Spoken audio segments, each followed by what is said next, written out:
আমি অনেক দিন বক্তৃতা দিই না, লম্বা দিন। ফ্যাসিবাদের পরে নতুন করে বক্তৃতা। আমি হাসনাতকে দিয়ে শুরু করি। ঢাকা বিশ্ববিদ্যালয়ের যে শিক্ষক সমিতি ক্লাউন, তাদের যে আপা, তাদের যে প্রধানমন্ত্রী এখনো সাবেক বলে মনে করেন না, উনি কোথায় কোথায়? বাংলাদেশে শ্বশুর বাড়ি? ভিসা নিয়ে গেছেন? পলাইছেন? তো উনি যদি বাংলাদেশের মুক্তিযুদ্ধের সত্যিকারের চেতনার অনুসারী হইতেন, তাহলে রাজনৈতিকভাবে পরাজয়ের পরও কোথায় থাকতেন? বাংলাদেশে। আজকে ওনার যে বাংলাদেশে থাকার মতো নৈতিক সাহস হইল না, এর মানে হইল এই যে গত 15 বছরের ফ্যাসিবাদী শাসন, এটি মূলত আমাদের দেশে ভারতীয় আধিপত্যবাদ ছিল। আজকে সবাইকে বিজয় দিবসের শুভেচ্ছা। ভারতীয় আধিপত্যবাদ মুক্ত, শোষণ মুক্ত, স্বাধীন বাংলাদেশে। কার বিজয় দিবস? বাংলাদেশের না ভারতের? মুক্তিযুদ্ধ কারা করছে, আমরা না ভারত? 24-এর বিপ্লব কি আমেরিকা করে দিয়ে গেছে না আমাদের তরুণ প্রজন্ম করছে? 24-এর বিপ্লব আমাদের তরুণ প্রজন্ম করেছে। 1971 সালের মুক্তিযুদ্ধ এই দেশের আপামর জনসাধারণ করেছে। আমাদের মুক্তিযুদ্ধ ভারতের না, আমাদের বিপ্লব আমেরিকান না, ইনশাআল্লাহ। সম্মানিত ভাইরা, আজকে আমি আল্লাহ সুবহানাহু ওয়া তাআলার কাছে শুকরিয়া জ্ঞাপন করছি যে বাংলাদেশে এমন একটি রাজনৈতিক পরিস্থিতি তৈরি হয়েছে যেখানে এই দেশের মানুষ স্বাধীনভাবে, মুক্তভাবে তার মতামত প্রকাশ করতে পারছে, কথা বলতে পারছে এবং তার গণতান্ত্রিক অধিকার চর্চা করতে পারছে। আমাদের এরকম একটা বাংলাদেশ স্বপ্ন ছিল। আমি যখন ঢাকা বিশ্ববিদ্যালয়ের ছাত্র ছিলাম, তখন আমাদের এখানে গণতান্ত্রিক প্রক্রিয়া ছিল। আমরা স্বপ্ন দেখতাম যে গণতান্ত্রিক প্রক্রিয়ার মধ্য দিয়ে বাংলাদেশ এগিয়ে যাবে, কিন্তু দুঃখজনকভাবে আমরা সেই গণতন্ত্র থেকে একটি ফ্যাসিবাদের মধ্যে গিয়েছি। আজকে এই দেশের তরুণ প্রজন্মের নেতৃত্বে আমরা সেই ফ্যাসিবাদ উত্তরণ করেছি। 2000 এই ইলেকশনের আগের ইলেকশন, 2018 ইলেকশন, রাইট? 2018 ইলেকশনের পরে যখন আওয়ামী লীগের সরকার টিকে গেল, তখন এটা আমাদের গভীর আলোচনার বিষয় আসলো যে কিভাবে একটা অগণতান্ত্রিক সরকার একের পর এক নির্বাচন করে এই দেশে। আমাদের আলাপ আলোচনার মধ্যে আসলো যে বাংলাদেশে তাদের চুরি ডাকাতির মধ্য দিয়া যদি একটি গভীর অর্থনৈতিক সংকট তৈরি না হবে না, এবং এই অর্থনৈতিক সংকট না হওয়ার কারণ হচ্ছে, আপনারা দেখছেন হাজার হাজার কোটি টাকা চুরি করেছে, কিন্তু তারপরে এখানে অর্থনৈতিক সংকট ওই পরিমাণ প্রকট হয় নাই। একটা কারণ হলো যে আমাদের জনসংখ্যার একটা ডিভিডেন্ড ছিল। এই দেশে তরুণ প্রজন্মের সংখ্যা বেশি এবং তারা কর্মক্ষম। আপনি যদি এখন ইউরোপে যান, আপনি যদি জাপানে যান, তাহলে আপনি দেখবেন যে সেই ক্ষেত্রে জনগণের মধ্যে বৃদ্ধ লোকের সংখ্যা বেশি, যারা সোশ্যাল সার্ভিস, সরকারের জনগণের ট্যাক্সের টাকা থেকে তারা সাপোর্টেড হয়। কিন্তু আমাদের দেশে একটা তরুণ প্রজন্ম বেশি ছিল। তো এটা আমাদের একসময় হতাশার কারণ ছিল, কিন্তু আলহামদুলিল্লাহ প্রজন্মের হাতেই এই ফ্যাসিবাদের পতন হয়েছে। আমার কাছে একসময় মনে হতো যে ছাত্রদের কাজ রাজনীতি করা না, ছাত্ররা পড়াশোনা করবে। রাস্তায় গিয়ে তারা যে আন্দোলন করে, সংগ্রাম করে, এটা হচ্ছে আমাদের রাজনৈতিক ব্যবস্থা সঠিকভাবে কাজ করে না বলে।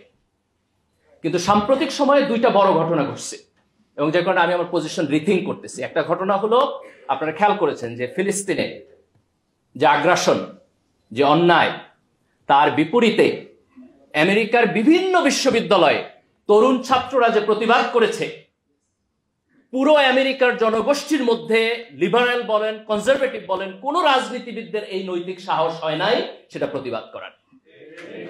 এই তারুণ্য প্রতিবাদ করেছে। তারা সবাই মুসলমান না, কিন্তু তারা সবাই তরুণ ছিলেন। এবং আজকে বাংলাদেশে এই ফ্যাসিবাদের বিপক্ষে যে সংগ্রাম হয়েছে, সেই সংগ্রাম এই দেশের তরুণ প্রজন্ম করেছে। আমি খুব সম্মানিত ফিল করতেছি সেই তরুণ প্রজন্মের নেতৃবৃন্দ এখানে বসা। এটা আমার প্রিভিলেজ এবং অনার, এবং আমি দৃঢ়ভাবে বিশ্বাস করি পরে আমাদের 71 হয়েছে, 71 পরে আমাদের 24 হয়েছে, 24-এর পরে আর একটা গল্প আমাদের লিখতে হবে না, ইনশাআল্লাহ। এই তরুণ প্রজন্ম বাংলাদেশের ভবিষ্যৎ। আমরা একটু ইতিহাস থেকে শুরু করি। বাংলায় মুসলমানদের একটা লম্বা সময়ের শাসন ছিল, 600-650 বছরের মতো। ইখতিয়ার উদ্দিন মোহাম্মদ বখতিয়ার খিলজি এখানে আসছেন, সেটি ছিল প্রথম রাজনৈতিক বিজয় যার মধ্য দিয়ে মুসলমানদের শাসন হয়েছে। এই লম্বা শাসনের সময়ে এখানে সাম্প্রদায়িক সম্প্রীতি ছিল। সুলতানদের শাসনামল ছিল, যেখানে বড় বড় পজিশনে সরকারের উজির ছিলেন, সেনাবাহিনীর প্রধান ছিলেন। দ্বন্দ্ব এটা তখন কোনো নৌন ফেনোমেনা ছিল না। 1757 সালে যখন পলাশির প্রান্তরে সিরাজউদ্দৌলার পতন হইল ইংরেজদের হাতে, এই প্রথম মুসলমানরা তাদের রাজনৈতিক যে ক্ষমতা সেটিকে হারাইল এবং এখানে ইংরেজ শাসন হলো। আমরা 200 বছরের উপনিবেশ শাসনের মধ্য দিয়ে গেলাম। এই সময়ে ইংরেজদের স্পন্সরের মধ্য দিয়া এখানে একটা অর্থনৈতিক পরিবর্তন হয়েছে। একটি জমিদার শ্রেণীর তৈরি হয়েছে, একটি হিন্দু জমিদার শ্রেণীর তৈরি হয়েছে এবং মুসলমানরা তাদের শোষিত কৃষক শ্রেণীতে পরিণত হয়েছে। দ্বিতীয় বিশ্বযুদ্ধের পরে যখন ইংরেজরা দুর্বল হইল এবং সারা দুনিয়া থেকে তাদের উপনিবেশ তারা গুটিয়ে নিল, আমাদের ভারতীয় উপমহাদেশেও আমাদের সংগ্রামের লম্বা ইতিহাস আছে। মুসলমানদেরও সংগ্রামের ইতিহাস আছে, কংগ্রেসেরও সংগ্রামের ইতিহাস আছে, হিন্দুদেরও সংগ্রামের ইতিহাস আছে। 1947 সালে আমরা পাকিস্তান রাষ্ট্র পেলাম, এটা আমাদের প্রথম আজাদি। 1757 সালে পতনের পরে আমাদের প্রথম মুক্তি হইল পাকিস্তান। কিন্তু দুঃখজনক হইল যে পাকিস্তান রাষ্ট্রের মধ্যে আমরা ইনসাফ পাই নাই। পাকিস্তানের মুসলমানদের মধ্যে সম্ভ্রান্ত এবং গরিব এই দুই মুসলমানের পার্থক্য হলো। আপনারা এখনো বিভিন্ন বই যদি পড়েন আগে দেখবেন যে লেখকের নামের পরিচিতিতে লেখা যে অত্যন্ত সম্ভ্রান্ত মুসলিম পরিবারে ওনার জন্ম হয়েছে। তো অসম্ভ্রান্ত, সম্ভ্রান্তের সংজ্ঞা কি? অসম্ভ্রান্তকে পশ্চিম পাকিস্তান যারা শাসন করছে তারা মনে করত যে পূর্ব পাকিস্তানের মুসলমান যারা চাষা ভুষা, যারা কৃষক, এই কৃষকের সন্তানরা যথেষ্ট পরিমাণ এলিট না। পূর্ব পাকিস্তান থেকে যারা মুসলিম লীগের রাজনীতি করত তারাও এই দেশের সংখ্যাগরিষ্ঠ মুসলমানদেরকে রিপ্রেজেন্ট করে নাই। আমাদের ধর্ম এক, কিন্তু অর্থনৈতিক ক্লাসের পার্থক্যের কারণে আমরা সেখানে ইনসাফ পাই নাই। ইনসাফ না পাওয়ার কারণে এই দেশের সংখ্যাগরিষ্ঠ মুসলমান 1971 সালে তাদের বিপক্ষে যুদ্ধ করেছে। 1970 সালের যে নির্বাচন, আওয়ামী লীগের এজেন্ডার মধ্যে বাংলাদেশের স্বাধীনতা ছিল না। আওয়ামী লীগ স্বাধীনতা চাইছে না স্বায়ত্তশাসন চাইছে? 25শে মার্চে যখন এখানে সেনাবাহিনী ডিপ্লয় হয়েছে, শেখ মুজিবুর রহমান কি স্বাধীনতার ঘোষণা দিয়ে গেছেন? দেন নাই। তাহলে আওয়ামী লীগের যে রাজনীতি 1970 পর্যন্ত ছিল সেটি ছিল 6 দফার রাজনীতি, সেটি ছিল স্বায়ত্তশাসনের রাজনীতি। কিন্তু 25শে মার্চে যখন এখানে সেনাবাহিনী ডিপ্লয় হলো এবং 70-এর গণতান্ত্রিক নির্বাচনে আওয়ামী লীগ জয়লাভ করেছে, কিন্তু সেই সংসদে আওয়ামী লীগের হাতে ক্ষমতা দেওয়া হলো না। এই দেশের মানুষ এই বেইনসাফির প্রতিবাদ করেছে। কিন্তু আমাদের সামনে প্রশ্ন ছিল যে মুক্তিযুদ্ধ যখন শুরু হয়েছে তখন আমরা এই মুক্তিযুদ্ধে জয়লাভ করতে পারবো কিনা। ভারতের সহায়তা নিয়ে যদি মুক্তিযুদ্ধে জয়লাভ করি তাহলে এই দেশ স্বাধীনভাবে টিকবে কিনা। এই কোশ্চেনের মেরিট আছে না নাই? এই দেশের উপর ভারতীয় আধিপত্যবাদ হয়েছে না হয় নাই? আমাদের দুইটা অপশন ছিল। একটা অপশন যে ঠিক আছে, আমরা পাকিস্তানের বেইনসাফির মধ্যে থাকবো ভারতের আধিপত্যবাদের ভয়ে। আমাদের রাজনীতিবিদদের মধ্যে কেউ কেউ এইটাকে রাইট মনে করেছেন, কিন্তু এই দেশের সংখ্যাগরিষ্ঠ জনগণ, এই দেশের তরুণ জনগণ, তারা পাকিস্তানের বিপক্ষে, ভারতের আধিপত্যবাদের বিপক্ষেও যুদ্ধ করতে চেয়েছে। এই কারণে আমাদের সংগ্রাম 71 উভয়ের আধিপত্যবাদের বিপক্ষে দাঁড়িয়ে আমরা সত্যিকারের বাংলাদেশী হয়ে উঠেছি। 71-এর মুক্তিযুদ্ধ ইসলামের বিপক্ষে হয় নাই। শামসুর রহমান তো সেকুলার কবি, উনিও তো লিখছেন যে স্বাধীনতা তুমি পিতার উদার জায়নামাজের কোমল জমিন। এই দেশের মুক্তিযোদ্ধারা মুক্তিযুদ্ধ করছে, নামাজ পড়ছে। এই দেশের মুক্তিযোদ্ধারা দোয়া করছে। কিন্তু স্বাধীনতার পরে এই দেশে আওয়ামী লীগ, শেখ পরিবার কিছু বাম রাজনীতিবিদ তারা মুক্তিযুদ্ধের ইতিহাসকে মনোপলি করেছে। ৭২-এর সংবিধানে তারা সেকুলারিজম আনছে। ৭০-এর নির্বাচনে আওয়ামী লীগের যে ৬ দফা কর্মসূচি, আওয়ামী লীগের যে নির্বাচনী ইশতেহার, আওয়ামী লীগের যে নির্বাচনী প্রচারণা, তার কোথাও সেকুলারিজম শব্দ আপনি 1000 বার, তাহলে ৭২-এর সংবিধানে সেকুলারিজম আসলো কোথা থেকে? ৭২-এর সংবিধানে সমাজতন্ত্র আসছে। আওয়ামী লীগ কিছু কিছু জায়গায় সমাজতন্ত্র বলছে, কিন্তু সেটা বলছে সামাজিক ন্যায় বিচার অর্থে, অর্থনৈতিক ন্যায় বিচার অর্থে। তাহলে ৭২-এর সংবিধানে তারা যেভাবে সমাজতন্ত্র লিখেছে সেটিও মুক্তিযুদ্ধের চেতনা ছিল না। বাঙালি জাতীয়তাবাদ তো ছিলই না। এই দেশে তো শুধু বাঙালিরা বসবাস করে না, পশ্চিমবঙ্গ এবং বাংলাদেশের বাঙালি, তাদের দুইজনের রাজনৈতিক অভিমুখ কি এক? তাদের রাজনৈতিক চিন্তা এক? তাহলে বাঙালি জাতীয়তাবাদ আমার আদর্শ কিভাবে হয়? তাহলে ধর্মনিরপেক্ষতা আমার আদর্শ না, সমাজতন্ত্র আমার আদর্শ না, বাঙালি জাতীয়তাবাদ আমার আদর্শ না, কিন্তু আমার সংবিধানে তার সবকিছুই আসছে। তাহলে আওয়ামী লীগ সর্বপ্রথম ৭২-এর সংবিধানের মধ্য দিয়ে এই মনোপলি করেছে। তারপরে ৭৫-এ তারা গণতন্ত্র থেকে সরাসরি চলে গেল এক দল, এক দেশ, এক নেতা বাকশালে। দেখেন এটা কত বড় আইরনি। ১৯৭০ সালের নির্বাচনে, গণতান্ত্রিক নির্বাচনে আওয়ামী লীগ জিতলো। সেই নির্বাচনের ফলাফল পশ্চিম পাকিস্তান মানল না বলে আমরা মুক্তিযুদ্ধ করলাম। আর সেই সরকার হইল, সেই মুক্তিযুদ্ধের সেই শেখ মুজিব ১৯৭৫ সালে সেই গণতন্ত্রকে বাদ দিয়ে উনি বাকশাল প্রতিষ্ঠা করলেন। এটা আমাদের জাতিগত শেম, এটা আমাদের জাতিগত শেম ১৯৭৫ সালে যেটি হয়েছে। কিন্তু ইতিহাসের পরিক্রমা উনি বাকশাল কন্টিনিউ করতে পারলেন না। ওনার এই যে ঐতিহাসিক আকাঙ্ক্ষা, এই অসমাপ্ত আকাঙ্ক্ষাকে কন্টিনিউ করলেন তার মেয়ে। আমার একটা আফসোস যে শেখ মুজিবুর রহমানের প্রতি ৭৫-এর যে বাকশাল, এটার কারণে ওনার সমালোচনা আছে, কিন্তু ওনার প্রতি আমার শ্রদ্ধাও আছে। উনি মুক্তিযুদ্ধের নেতৃত্ব দিচ্ছেন। উনি যদি বাকশাল করে এই দেশ 10 বছর শাসন করতেন, তাও আমার একটু আফসোস কম থাকতো যে না, ওনার একটা ক্রেডিট আছে। কিন্তু ওনার মেয়ে এসে এই দেশে 15 বছর ফ্যাসিবাদ কেন করে? ওনার তো কোনো কন্ট্রিবিউশন নেই। মুক্তিযুদ্ধের সময় শেখ হাসিনা কই ছিলেন? ওনার তো কন্ট্রিবিউশন নাই। কিন্তু উনি এই দেশে 15 বছরের ফ্যাসিবাদী শাসন করলেন। এবং আওয়ামী লীগের এই ফ্যাসিবাদী শাসনের পিছনে সবচেয়ে বড় যে জিনিসটা ওনারা ব্যবহার করলেন সেটি হলো মুক্তিযুদ্ধের চেতনা ইন্ডাস্ট্রি। ১৯৭১ সালের মুক্তিযুদ্ধ হয়েছে ৭০-এর নির্বাচনের গণতন্ত্র না মানার কারণে। মুক্তিযুদ্ধের বড় কোনো চেতনা আছে? হাসিনা যে 3টা ইলেকশন চুরি করলেন, এটা কেমন করে মুক্তিযুদ্ধের চেতনা হয়? আপনি ১৯৭০ সালে নির্বাচনে শেখ মুজিবের বক্তব্য পড়েন, আর গত 16 বছরে শেখ হাসিনা হাজার হাজার কোটি টাকা এই দেশ থেকে চুরি করছে। এই চুরি করার নাম কিভাবে মুক্তিযুদ্ধের চেতনা হয়?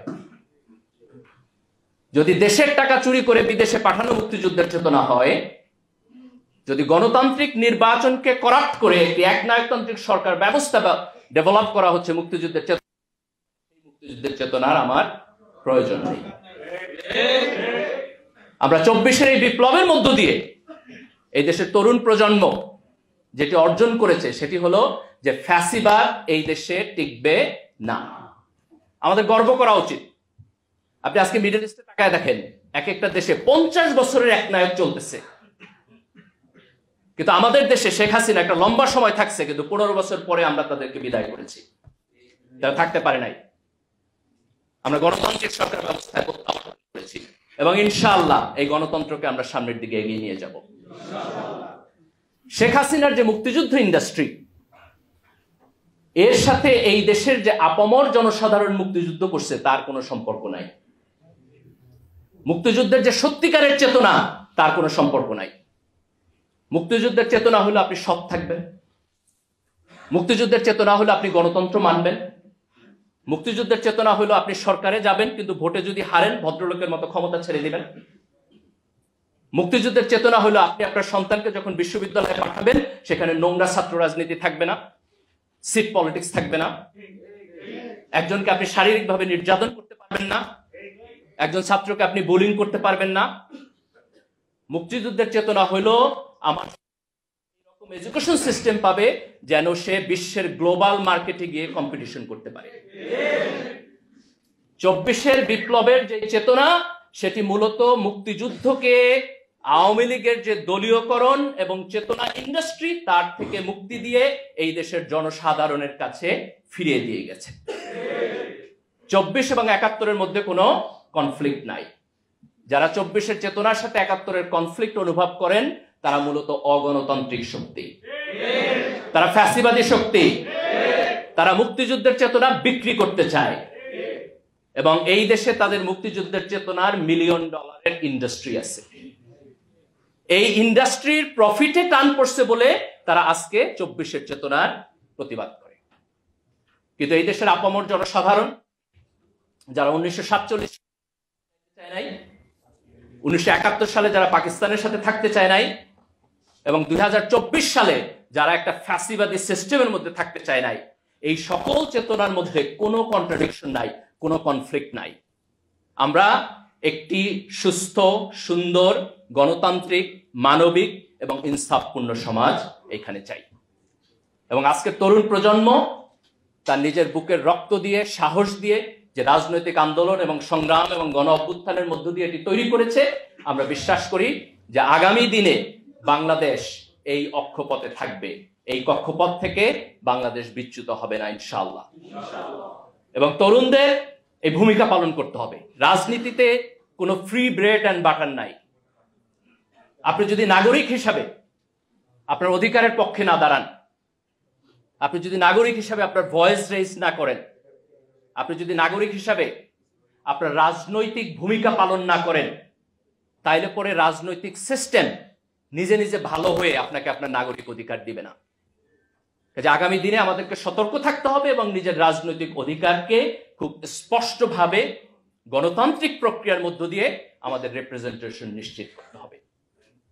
আগামী নির্বাচন আমরা আশা করতেছি সুষ্ঠু হবে। তরুণ প্রজন্মের দায়িত্ব হলো সৎ, দেশপ্রেমিক এবং যোগ্য ব্যক্তিকে ভোট দেয়া। মার্কা দেখে ভোট দেওয়ার দিন বাংলাদেশে শেষ হওয়া উচিত। আপনি কলা গাছ দাঁড় করায় দিবেন আর আমি ভোট দিব, আমার এই এলিজেন্সের মধ্য দিয়ে এই দেশের রাজনৈতিক ইত্রামি চলবে। আমি যদি সত্যিকার অর্থে চাই যে রাজনীতি পরিশুদ্ধ হোক, তাহলে আমার দায়িত্ব হচ্ছে সৎ লোককে, যোগ্য লোককে, যেই দলের হোক, সে যদি বাংলাদেশপন্থী হয়। সে যদি ভারতপন্থী হয় তাহলে হাসনাতের ভাষা হলো মাইনরিটি, কিন্তু সে যদি বাংলাদেশপন্থী হয় তাহলে আমার দায়িত্ব হচ্ছে সৎ এবং যোগ্য ব্যক্তিকে ভোট দেওয়া। বাঙালি মুসলমানের সেই ইতিহাসে হিন্দুদের সাথে আমাদের কনফ্লিক্টের ইতিহাস আছে। ব্রিটিশদের সময়ে এখানে আমরা হিন্দু জমিদারদের হাতে এই দেশের সংখ্যাগরিষ্ঠ মুসলমান নির্যাতিত হয়েছে। কিন্তু তার মানে এই না যে 1971 সালে যখন আমাদের রাষ্ট্র, এই রাষ্ট্রের মধ্যে যারা বসবাস করে আজকের সেই হিন্দুরা সেই 1757-1857 সালের হিন্দুদের রিপ্রেজেন্টেটিভ না। আজকে যখন এই বাংলাদেশ স্বাধীন হয়েছে, আজকে বাংলাদেশের যে কোনো নাগরিক সে যদি বাংলাদেশ রাষ্ট্রের স্বার্থের পক্ষে থাকে তাহলে সে আমার ভাই, সে আমার বন্ধু, সে আমার ফেলো সিটিজেন। আমি তার অধিকারের পক্ষে দাঁড়াবো, সে আমার অধিকারের পক্ষে দাঁড়াবে। ধর্মের ভিত্তিতে, জাতীয়তার ভিত্তিতে, এথনিসিটির ভিত্তিতে আমরা এইখানে কোনো মেজরিটি মাইনরিটি ভাগাভাগি করতে চাই না। আমরা খুব স্পষ্টভাবে এটা বলতে চাই যে আমাদের ইসলামী মূল্যবোধের প্রতি গভীর শ্রদ্ধা আছে, কিন্তু আমরা সাম্প্রদায়িক না।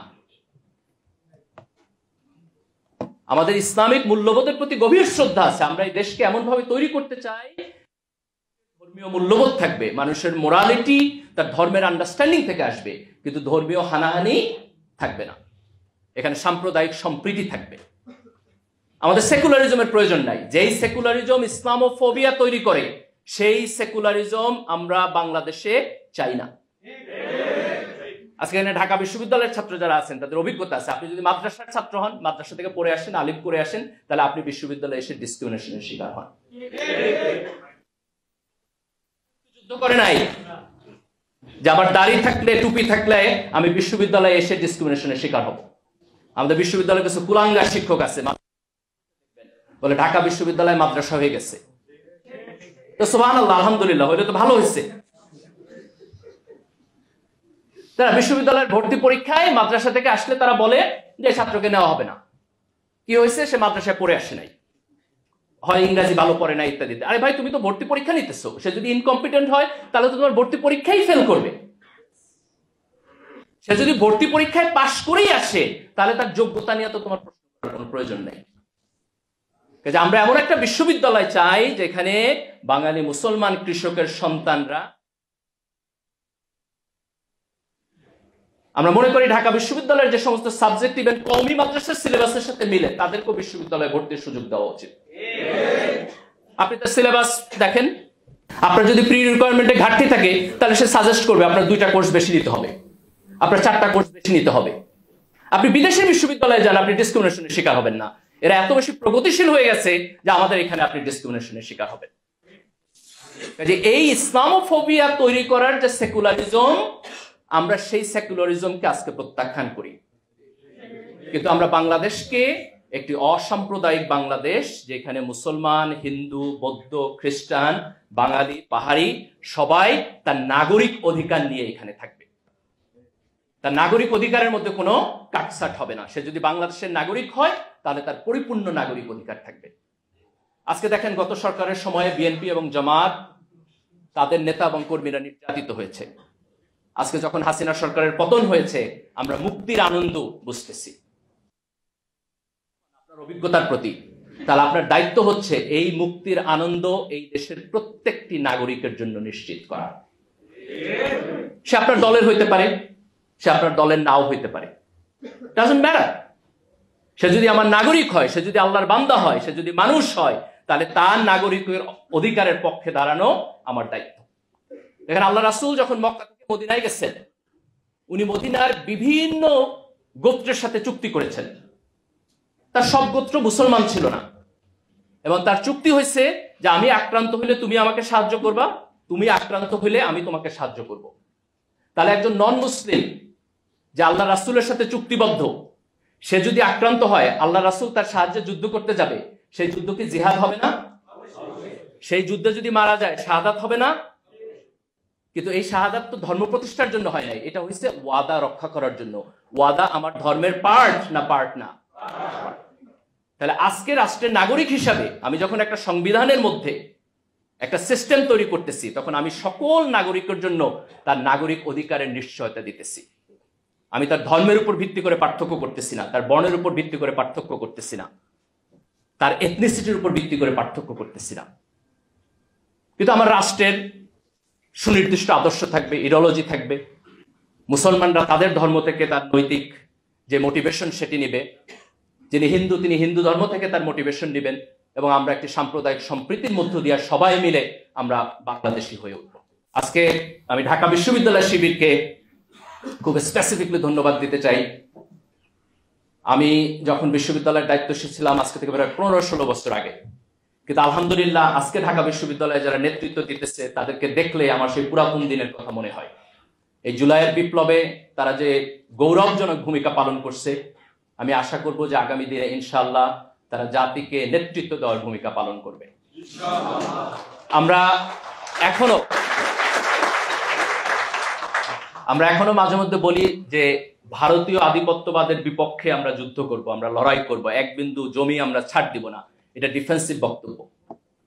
কিন্তু আমরা আগামী দিনে যে রাজনীতি করতে চাই, আমরা আমাদের যোগ্যতার মধ্য দিয়ে সারা দুনিয়াতে বাংলাদেশ যে একটা কম্পিটেন্ট জাতি, একটা দেশ, সেটিকে আমরা তুলে ধরতে চাই। আমরা উপমহাদেশের নেতৃত্ব দিতে চাই। আমরা মায়ানমারের রোহিঙ্গাদের প্রবলেম সলভ করতে চাই। আমরা ভারতের মুসলমানদের অধিকারের পক্ষে দাঁড়াইতে চাই।